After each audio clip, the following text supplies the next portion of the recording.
No. 30, by Alexander Hamilton, concerning taxation. It has been already observed that the federal government ought to possess the power of providing for the support of the national forces, in which proposition was intended to be included the expense of raising troops, of building and equipping fleets, and all other expenses in any wise connected with military arrangements and operations. But these are not the only objects to which the jurisdiction of the Union, in respect to revenue, must necessarily be empowered to extend. It must embrace a provision for the support of the national civil list, for the payment of the national debts contracted, or that may be contracted, and, in general, for all those matters which will call for disbursements out of the national treasury. The conclusion is that there must be interwoven in the frame of the government a general power of taxation in one shape or another. Money is with propriety considered as the vital principle of the body politic, as that which sustains its life and motion, and enables it to perform its most essential functions, a complete power, therefore, to procure a regular and adequate supply of revenue, as far as the resources of the community will permit, may be regarded as an indispensable ingredient in every constitution. From a deficiency in this particular, one of two evils must ensue. Either the people must be subjected to continual plunder as a substitute for a more eligible mode of supplying the public wants, or the government must sink into a fatal atrophy, and in a short course of time perish. In the Ottoman or Turkish Empire, the sovereign, though in other respects absolute master of the lives and fortunes of his subjects, has no right to impose a new tax. The consequence is that he permits the bashaws or governors of provinces to pillage the people at discretion, and, in turn, squeezes out of them the sums of which he stands in need to satisfy his own exigencies and those of the state. In America, from a like cause, the government of the Union has gradually dwindled into a state of decay, approaching nearly to annihilation.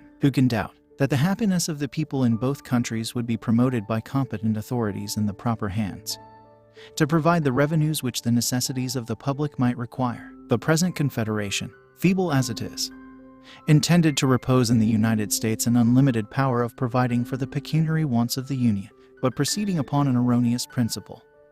It has been done in such a manner as entirely to have frustrated the intention. Congress, by the articles which compose that compact, are authorized to ascertain and call for any sums of money necessary, in their judgment, to the service of the United States, and their requisitions, if conformable to the rule of apportionment, are, in every constitutional sense, obligatory upon the states. These have no right to question the propriety of the demand, no discretion beyond that of devising the ways and means of furnishing the sums demanded.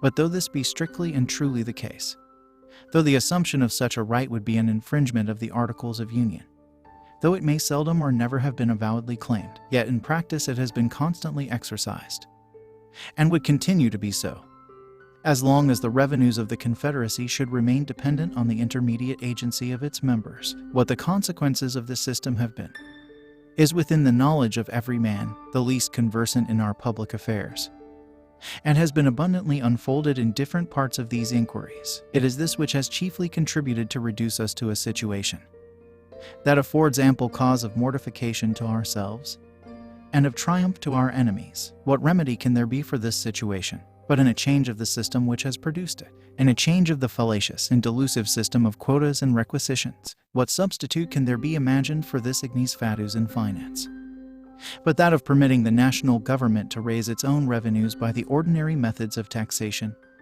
authorized in every well-ordered constitution of civil government? Ingenious men may declaim with plausibility on any subject, but no lumen ingenuity can point out any other expedient to rescue us from the inconveniences and embarrassments naturally resulting from defective supplies of the public treasury. The more intelligent adversaries of the new Constitution admit the force of this reasoning, but they qualify their admission by a distinction between what they call internal and external taxations. The former they would reserve to the state governments, the latter, which they explain into commercial imposts, or rather duties on imported articles, they declare themselves willing to concede to the federal head. This distinction, however, would violate that fundamental maxim of good sense and sound policy, which dictates that every power ought to be proportionate to its object, and would still leave the general government in a kind of tutelage to the state governments, inconsistent with every idea of vigor or efficiency. Who can pretend that commercial imposts are, or would be, alone equal to the present and future exigencies of the Union, taking into the account the existing debt, foreign and domestic, upon any plan of extinguishment, which a man moderately impressed with the importance of public justice and public credit could approve, in addition to the establishments which all parties will acknowledge to be necessary. We could not reasonably flatter ourselves that this resource alone, upon the most improved scale, would even suffice for its present necessities. Its future necessities admit not of calculation or limitation. And upon the principle more than once adverted to, the power of making provision for them as they arise ought to be equally unconfined. I believe it may be regarded as a position warranted by the history of mankind, that in the usual progress of things, the necessities of a nation, in every stage of its existence, will be found at least equal to its resources. To say that deficiencies may be provided for by requisitions upon the states is on the one hand to acknowledge that this system cannot be depended upon, and on the other hand, to depend upon it for everything beyond a certain limit. Those who have carefully attended to its vices and deformities, as they have been exhibited by experience or delineated in the course of these papers, must feel an invincible repugnancy to trusting the national interests in any degree to its operation whenever it is brought into activity. Its inevitable tendency must be to enfeeble the Union, and sow the seeds of discord and contention between the federal head and its members, and between the members themselves. Can it be expected that the deficiencies would be better supplied in this mode than the total wants of the Union have heretofore been supplied? In the same mode, it ought to be recollected that if less will be required from the states, they will have proportionably less means to answer the demand. If the opinions of those who contend for the distinction which has been mentioned were to be received as evidence of truth, one would be led to conclude that there was some known point in the economy of national affairs at which it would be safe to stop, and to say, thus far, the ends of public happiness will be promoted by supplying the wants of government, and all beyond this is unworthy of our care or anxiety. How is it possible that a government, half supplied and always necessitous, can fulfill the purposes of its institution, can provide for the security, advance the prosperity, or support the reputation of the Commonwealth? How can it ever possess either energy or stability, dignity or credit, confidence at home, or respectability abroad? How can its administration be anything else than a succession of expedients temporizing, impotent, disgraceful? How will it be able to avoid a frequent sacrifice of its engagements to immediate necessity? How can it undertake or execute any liberal or enlarged plans of public good? Let us attend to what would be the effects of this situation in the very first war in which we should happen to be engaged. We will presume, for argument's sake, that the revenue arising from the import duties answers the purposes of a provision for the public debt and of a peace establishment for the Union.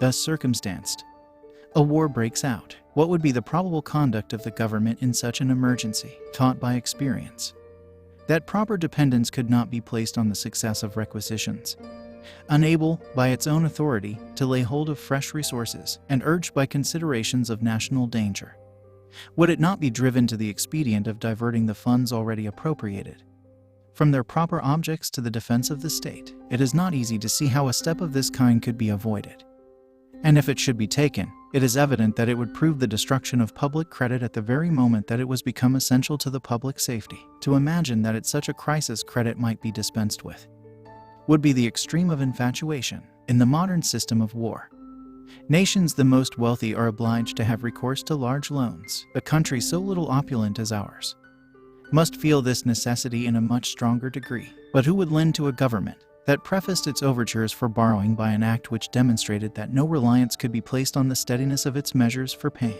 The loans it might be able to procure would be as limited in their extent as burthensome in their conditions. They would be made upon the same principles that usurers commonly lend to bankrupt and fraudulent debtors, with a sparing hand and at enormous premiums. It may perhaps be imagined that from the scantiness of the resources of the country, the necessity of diverting the established funds in the case supposed would exist, though the national government should possess an unrestrained power of taxation. But two considerations will serve to quiet all apprehension on this head.